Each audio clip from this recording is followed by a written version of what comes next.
Hi, good morning. In this video, the student will discuss about case study of solar collector. In this video, they will discuss about what are solar collector, what are the types of solar collector, what are the advantages of solar collector, and finally conclusion. First, Bengal will explain about introduction to the solar collector. Okay, now we are going to see about the solar collectors, which is the term we use is a solar collector. Solar energy, it is an renewable energy. Renewable energy means which we obtain from a source which is available naturally. Like that, solar energy is one of the natural resource that is obtained from the sun. Likewise, we use a renewable energy. Now let's see, the solar collectors are classified into two types. The solar collectors are classified as concentric collectors and the non-concentric collectors. Now we can see about the non-concentric collectors. The non-concentric collectors have flat plate collectors and the evacuated tube collectors. The flat plate collectors, we use a flat plates which we observe the heat, and then the tubes will and then the water will be heated for the further use of hot water.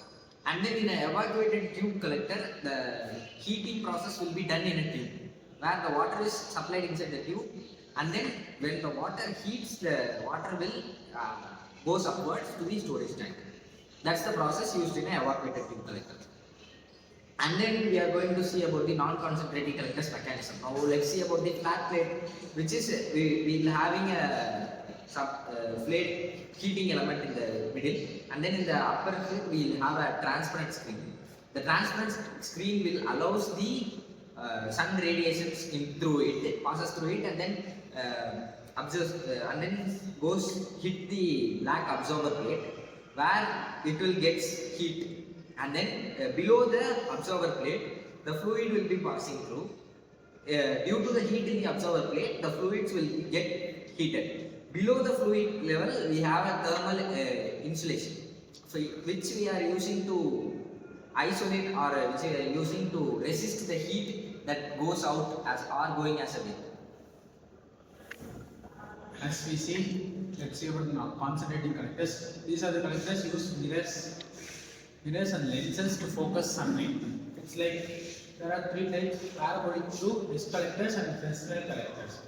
The parabolic collectors has a parabolic shape, and the reflector is behind the parabolic collector, and disk collector and Fresnel collector. Let's see about parabolic collector. Concentrating, it's a type of concentrating collector. The parabolic plate is kept adjacent, and the absorber and receiver is kept. The absorber contains the fluid which needs to be heated, and the sunlight passes through the concentrator and it reflects to the absorber.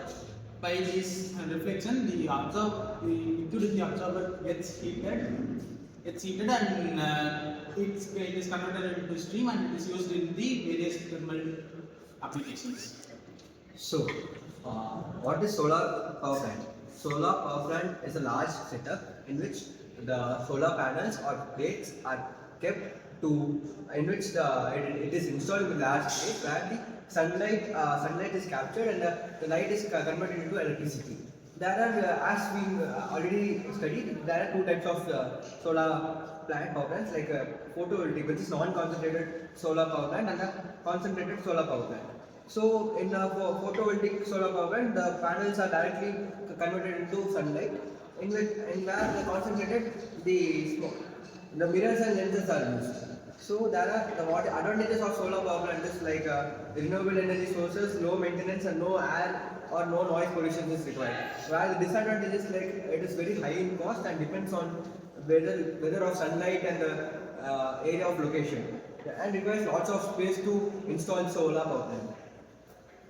As a conclusion, we have seen already how solar collectors works and solar cells. Types of that you can differentiate it into conventional and non-conventional. Right?